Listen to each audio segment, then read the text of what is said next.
जो सबसे पहला क्वेश्चन है दोस्तों, अशोक किस वंश से संबंधित है। मोस्ट इंपॉर्टेंट क्वेश्चन है दोस्तों, आपको बताना है कि जो सम्राट अशोक थे वह इनमें से किस वंश से संबंधित थे। तो इसका आंसर हो जाएगा दोस्तों ऑप्शन नंबर सी यानी मौर्य वंश से। आपको बता दें दोस्तों कि अशोक मौर्य राजवंश से संबंधित है और यह सम्राट चंद्रगुप्त मौर्य के पौत्र तथा बिंदुसार के पुत्र थे। अगला क्वेश्चन देखते हैं दोस्तों, ब्राह्मी लिपि को किसने स्पष्ट किया। आपको बताना है जो ब्राह्मी लिपि थी उसको किसने स्पष्ट किया था। इसका आंसर हो जाएगा दोस्तों ऑप्शन नंबर बी यानी जेम्स प्रिंसेप। आपको बता दें कि ब्राह्मी लिपि को स्पष्टतः पढ़ने का श्रेय जेम्स प्रिंसेप को है और जेम्स प्रिंसेप कलकत्ता की टकसाल में अधिकारी थे। उन्हें प्राचीन भारतीय संस्कृति और कला में काफ़ी रुचि थी। अगला क्वेश्चन देख लेते हैं दोस्तों, अशोक के अभिलेख को सर्वप्रथम किसने पढ़ा। मोस्ट इंपॉर्टेंट ये भी क्वेश्चन है, आपको बताना है कि जो अशोक का अभिलेख था उसको सर्वप्रथम किसने पढ़ा था। इसका राइट आंसर हो जाएगा दोस्तों ऑप्शन नंबर ए यानी जेम्स प्रिंसेप ने। आपको मैंने अभी भी बताया कि सर्वप्रथम 1837 ईस्वी में जेम्स प्रिंसेप नामक विद्वान ने अशोक के लेखों का अध्ययन किया और भंडारकर महोदय ने तो मात्र अभिलेखों के आधार पर अशोक का इतिहास लिखने का प्रयास किया है। अगला क्वेश्चन देख लेते हैं दोस्तों, अशोक ने इन सभी में से कौन सा धर्म अपनाया। आपको बताना है कि अशोक कौन से धर्म को अपनाया था। इसका आंसर हो जाएगा ऑप्शन नंबर ए यानी बौद्ध धर्म। आपको बता दें कि ईसा पूर्व 261 में कलिंग विजय के उपरांत अशोक ने बौद्ध धर्म अपनाया था और इसका प्रमाण भाब्रू लघु स्तंभ लेख में मिलता है। इसमें अशोक बुद्ध धम्म संघ का अभिवादन करता है। अगला क्वेश्चन देखते हैं दोस्तों, अपने अभिलेखों में प्रायः जिस नाम से अशोक संदर्भित है वह है। आपको बताना है कि अशोक का जो अभिलेख है उसमें वह किस नाम से संदर्भित है। इसका आंसर हो जाएगा ऑप्शन नंबर ए यानी प्रियदर्शी। आपको बता दें कि अशोक ने प्रायः सभी अभिलेखों में उसे देवानाम प्रियदर्शी कहा गया है, अर्थात देवताओं का प्रिय राजा। आगे देख लेते हैं दोस्तों, यदि आप ग्रुप डी की प्रिपरेशन करें दोस्तों तो आपके लिए कुछ महत्वपूर्ण ई बुक मैंने बनाया है जो निश्चित तौर पे आपको ले लेना चाहिए। दोस्तों, मैथ का मैंने 500 क्वेश्चन का गेस्ट पेपर रेडी किया है specially for railway group D examination 2022 के लिए स्पेशल एडिशन इसे रेडी किया गया है। कंप्लीट 500 क्वेश्चन को आप पूरा प्रिपेयर कीजिए, प्रैक्टिस कीजिए, जो मैंने यहाँ पे रेडी किया with complete solution and trick के साथ आपको मिलेगा आपके प्रैक्टिस के लिए बहुत बेहतरीन। और सर दोस्तों, जीके के जितने भी टॉपिक बनते हैं उन सभी को एक साथ आपका पूरा जीके स्टडी जीके बाहर जाएगा नहीं, अप्रोक्सीमेटली 10 नंबर के आपके परीक्षा में पूछे जाते हैं, तो सब कुछ आप इसी से कवर कर पाएंगे।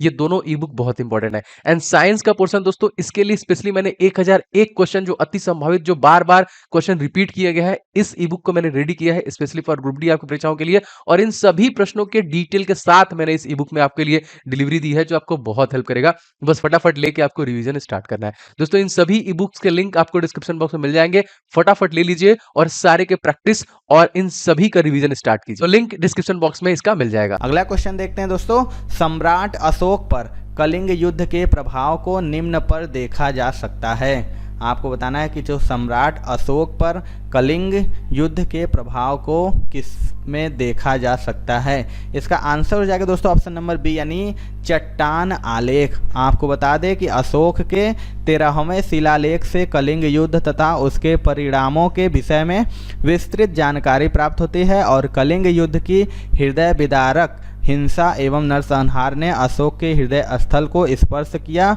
और उसने सदैव के लिए युद्ध नीति का परित्याग करके धम्म विजय की नीति का श्री गणेश किया था। अगला क्वेश्चन देखते हैं दोस्तों, किस स्थान के निकट प्रसिद्ध कलिंग युद्ध लड़ा गया था। आपको बताना है कि जो कलिंग युद्ध लड़ा था वह किस स्थान के लड़ा गया था। आंसर हो जाएगा दोस्तों ऑप्शन नंबर बी यानी ढौली। आपको बता दें कि कलिंग युद्ध प्राचीन काल में उड़ीसा राज्य के ढौली नामक स्थान के निकट लड़ा गया था और इस स्थान से दीर्घ शिलालेख भी प्राप्त हुआ है। अगला क्वेश्चन देखते हैं दोस्तों, सारनाथ में किस सम्राट का स्तंभ है? ये भी मोस्ट इंपॉर्टेंट क्वेश्चन है। आपको बताना है जो सारनाथ है वहाँ पर किस सम्राट का किस सम्राट का स्तंभ है? इसका आंसर हो जाएगा दोस्तों ऑप्शन नंबर बी यानी अशोक का। आपको बता दें कि सम्राट अशोक ने बौद्ध धर्म अपनाने के बाद धर्म के प्रचार के लिए अनेक कार्य किए और भगवान बुद्ध से संबंधित स्थानों पर सम्राट द्वारा स्तंभ लेख एवं शिलालेख बनवाए गए थे और भारत का राज चिन्ह सारनाथ स्थित अशोक के सिंह स्तंभ की अनुकृति है। इसका निर्माण अशोक ने करवाया था। अगला क्वेश्चन देखते हैं दोस्तों, अशोक ने अपने शिलालेखों में अपने समकालीन दक्षिण के किस राज्य का उल्लेख नहीं किया था?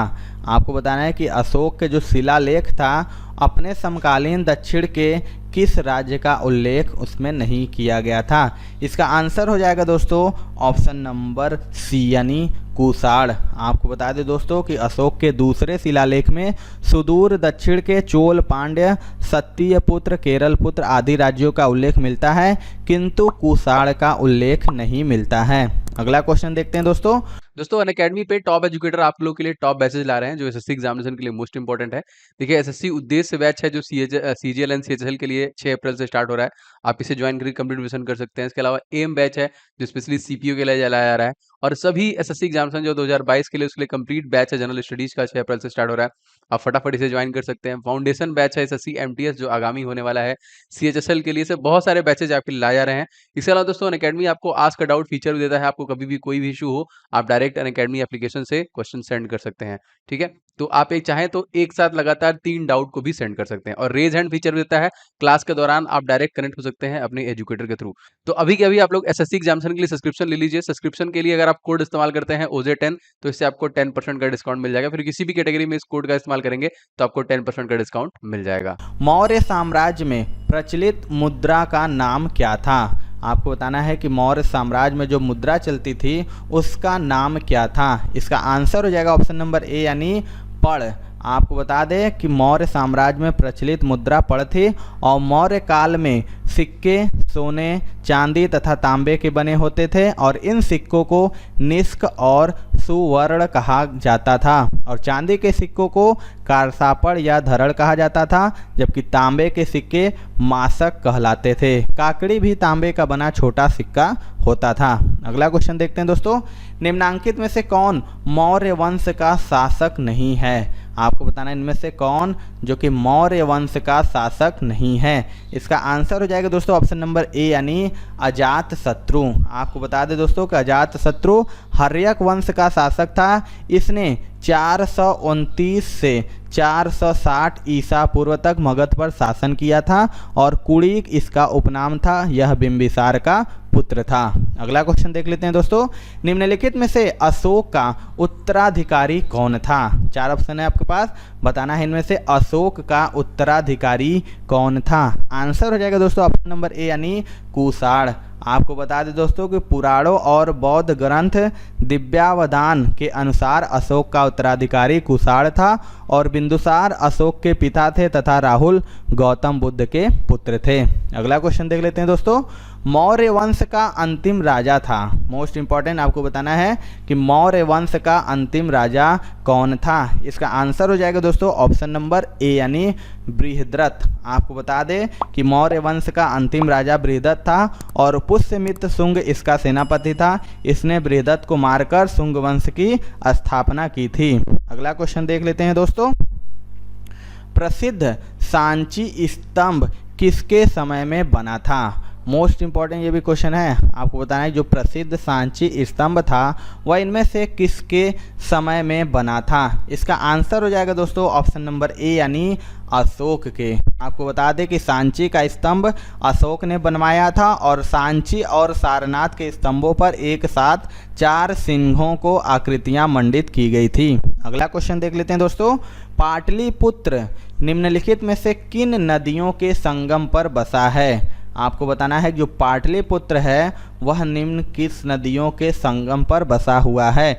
इसका आंसर हो जाएगा दोस्तों ऑप्शन नंबर सी यानी गंगा और सोन। आपको बता दें कि पाटलिपुत्र गंगा एवं सोन नदियों के संगम पर बसा है और इसकी स्थापना महाजनपद काल में हुई थी और परिशिष्ट वर्तन, गार्गी संहिता एवं वायु पुराण के अनुसार उदायन ने गंगा एवं सोन नदी के संगम पर पाटलिपुत्र नामक राजधानी नगर की स्थापना भी की थी। अगला क्वेश्चन देख लेते हैं दोस्तों, निम्नलिखित में से कौन सी प्राचीनतम स्मृति है। आपको बताना है इनमें से कौन सी प्राचीनतम स्मृति है। इसका आंसर हो जाएगा दोस्तों ऑप्शन नंबर बी यानी मनु स्मृति। आपको बता दें कि मनु स्मृति सबसे प्राचीन स्मृति है और मनु स्मृति के रचनाकार मनु माने जाते हैं और इसकी रचना का जो समय था 184 ईसा पूर्व से 100 ईसा पूर्व के बीच माना जाता है। अगला क्वेश्चन देखते हैं दोस्तों, मगध में शाही मौर्यों के ठीक बाद उत्तराधिकारी कौन थे। आपको बताना है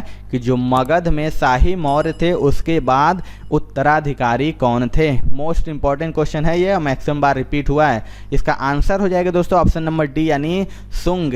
आपको बता दें कि मौर्यों के ठीक बाद मगध पर शुंग राजवंश ने शासन किया और 185 ईसा पूर्व में अंतिम मौर्य शासक बृहदत्त की हत्या करके पुष्यमित्र शुंग ने जिस नवीन राजवंश की स्थापना की वह शुंग नाम से जाना जाता है। अगला क्वेश्चन देख लेते हैं दोस्तों, शुंग वंश का अंतिम शासक कौन था। आपको बताना है कि जो शुंग वंश था उसका अंतिम शासक कौन था। इसका आंसर हो जाएगा दोस्तों ऑप्शन नंबर डी यानी देवभूति। आपको बता दें कि शुंग वंश का अंतिम शासक देवभूति था। इसकी हत्या इसके सचिव वसुदेव द्वारा 75 ईसा पूर्व में कर दी गई, जिसके उपरांत वसुदेव ने कर्ण वंश की नींव रखी। अगला क्वेश्चन देख लेते हैं दोस्तों, गौतमी पुत्र सातकर्णी किस वंश का शासक था। आपको बताना है जो गौतमी पुत्र सातकर्णी था वह किस वंश का शासक था। इसका आंसर हो जाएगा दोस्तों ऑप्शन नंबर डी यानी सातवाहन वंश का। बता दें कि गौतमी पुत्र सातकर्णी सातवाहन वंश का 23वां तथा सबसे महान शासक था। उसने अपने को एकमात्र ब्राह्मण कहा और शकों को हराया तथा क्षत्रिय शासकों के दर्प को चूर्ण किया। इसकी सैनिक विजयों की जानकारी इसकी मां वलश्रय की नासिक प्रशस्ति से मिलती है। अगला क्वेश्चन देखते हैं दोस्तों, सातवाहनों के अधिकतर सिक्के किस धातु के मिले हैं। आपको बताएं जो सातवाहन थे उसके अधिकतर सिक्के किस धातु के मिले हैं। इसका आंसर हो जाएगा दोस्तों ऑप्शन नंबर बी यानी शीशे के। आपको बता दें कि सातवाहनों के अधिकतर सिक्के शीशे के मिले हैं और शीशे के अतिरिक्त इनमें पोटीन, तांबे एवं कांसे की मुद्राओं के निर्माण के साक्ष्य भी मिले हैं। अगला क्वेश्चन देखते हैं दोस्तों, शक संवत जो 78 ईस्वी से प्रारंभ होता है प्रकट करता है। आपको बताएं जो शक संवत 78 है वह क्या प्रकट करता है। मोस्ट इंपॉर्टेंट क्वेश्चन है, तो इसका राइट आंसर हो जाएगा दोस्तों ऑप्शन नंबर ए यानी कनिष्क का शासन। आपको बता दें दोस्तों कि प्रसिद्ध कुषाण शासक कनिष्क शक संवत का प्रवर्तक था और इसका समय 78 ईस्वी माना जाता है, जो कनिष्क के राज्यारोहण की तिथि भी है। और शक संवत भारत का राष्ट्रीय संवत है और भारतीय संविधान ने इसे 22 मार्च 1957 को राष्ट्रीय पंचांग के रूप में ग्रहण किया है। अगला क्वेश्चन देख लेते हैं दोस्तों, भारतीय राष्ट्रीय पंचांग किस नाम से जाना जाता है। अभी मैंने बताया आपको, तो आपको इसका राइट आंसर हो जाएगा दोस्तों ऑप्शन नंबर बी यानी शक संवत। भारतीय राष्ट्रीय पंचांग को शक संवत के नाम से जाना जाता है, जिसे 22 मार्च 1957 को राष्ट्रीय पंचांग के रूप में मान्यता दिया गया था। अगला क्वेश्चन देखते हैं दोस्तों, शक संवत किस वर्ष से शुरू हुआ। मोस्ट इंपॉर्टेंट क्वेश्चन है, जो शक संवत है वह किस वर्ष से शुरू हुआ था। इसका आंसर हो जाएगा दोस्तों ऑप्शन नंबर सी यानी ईसा की जन्म के 78 वर्ष बाद। आपको बता दें कि कुषाण वंशीय शासक कनिष्क प्रथम ने शकों पर विजय पाने के उपलक्ष्य में ईसा के जन्म के 78 वर्ष बाद शक अथवा शकाष्ट संवत प्रचलित किया। इसे शालिवाहक संवत भी कहा जाता है। अगला क्वेश्चन देख लेते हैं दोस्तों, शक पंचांग का प्रथम मास होता है। मोस्ट इंपॉर्टेंट ये भी क्वेश्चन है, बताना है जो शक पंचांग होता है उसका प्रथम मास यानी महीना कौन सा होता है। इसका आंसर हो जाएगा दोस्तों ऑप्शन नंबर ए यानी चैत्र। आपको बता दें कि शक पंचांग का प्रथम मास चैत्र होता है। इसके बाद वैशाख, ज्येष्ठ, आषाढ़, श्रावण, भाद्रपद, आश्विन, कार्तिक, मार्गशीर्ष, पौष, माघ व फाल्गुन महीने आते हैं। अगला क्वेश्चन देख लेते हैं दोस्तों, हेलियोडोरस के वेशनगर अभिलेख से उल्लेख होता है। मोस्ट इंपॉर्टेंट आपको बताना है जो हेलियोडोरस के वेशनगर अभिलेख से क्या उल्लेख होता है। इसका आंसर हो जाएगा दोस्तों ऑप्शन नंबर डी यानी वासुदेव का। आपको बता दें कि हेलियोडोरस तक्षशिला के यवन शासक एंटियाक्लिडिस का राजदूत था, जिसने वेशनगर में वासुदेव के सम्मान में गरुड़ ध्वज की स्थापना की थी। तो ये थी दोस्तों आज की वीडियो। आपको वीडियो कैसा लगा कमेंट सेक्शन में जरूर बताइएगा। वीडियो पसंद आएगा दोस्तों तो एक लाइक जरूर कर दीजिएगा। आपके लाइक से हमें मोटिवेशन मिलता है कि आपको वीडियो पसंद आ रहा होगा। अगर हमारे चैनल पे दोस्तों नए हैं तो चैनल को सब्सक्राइब करके बेल आइकन दबा लीजिएगा, क्योंकि हम लगातार ग्रुप डी एग्जाम की तैयारी करा रहे हैं। तो मिलते हैं दोस्तों अपने अगले वीडियो में, तब तक के लिए जय हिंद, जय भारत।